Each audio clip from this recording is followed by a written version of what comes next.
Mesdames et messieurs, je suis heureux bien sûr de vous accueillir dans cet endroit dont le nom évoque à lui seul, vous le savez, cette France qu'on aime tant, cette France devenue deux fois périphérique et souvent incarne la France des oubliés. Avec mes amis ici présents, nous avons décidé de présenter au suffrage des Françaises et des Français une liste qui portera le nom évocateur, comme c'est marqué partout derrière, d'Alliance rurale. Notre combat n'est pas celui d'irréductibles Gaulois réfractaires au changement contre les hyperconnectés des villes qui passent à côté de vous, le nez dans leur portable, sans vous voir. Notre combat consiste à préserver des modes de vie fondés sur des valeurs étonnamment modernes, dans le fond. Je suis également heureux aujourd'hui de vous rencontrer pour, comme on dit un petit peu dans les campagnes, remettre l'église au milieu du village. Cette liste fait couler beaucoup d'encre et j'ai lu beaucoup d'approximations sur cette dernière. Alors je vous le dis tout de suite, non, l'Alliance rurale n'est pas une liste de chasseurs. L'Alliance rurale n'est pas non plus un stratagème politique imaginé au château pour servir la cause de son occupant. Non, non, pas du tout. L'Alliance rurale est notre idée. Elle a été développée avec une poignée d'amis et construite contre vents et marées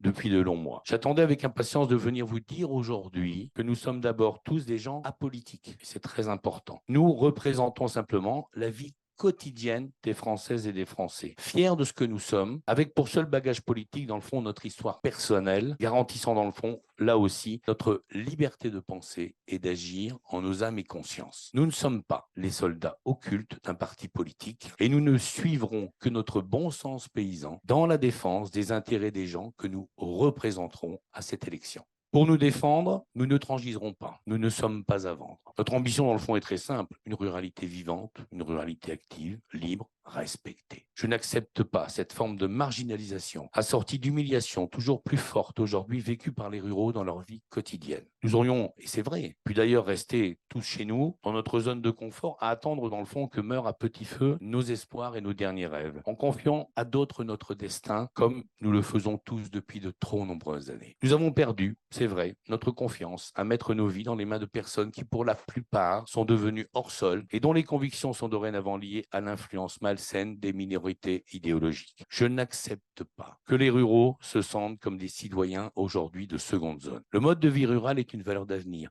n'en déplaise aux élites déconnectées de la vraie vie. Elles sont sous influence de l'écologie politique qui s'est coupée par électoralisme, de ceux qui vivent la nature et la font vivre, de certaines ONG aussi qui, sous couvert de sauver le monde, fabriquent des activistes délinquants qui sont fiers d'être en garde à vue, de technocrates qui thésaurisent des modèles de société où bientôt il ne sera plus possible de choisir librement jusqu'à son papier peint pour la maison. Alors qui mieux que des ruraux pour défendre cette formidable ruralité française, libérée de tout compromis et de toute compromission. Pour finir, l'Alliance rurale n'a pas pour vocation à devenir un parti politique, mais de faire en sorte qu'au soir des élections européennes, les responsables politiques français et européens prennent enfin en compte cette France qui se tait, cette France des cultures, cette France des plaisirs simples et des sourires, la France des jours heureux qui inspire simplement qu'on lui foute un petit peu la paix.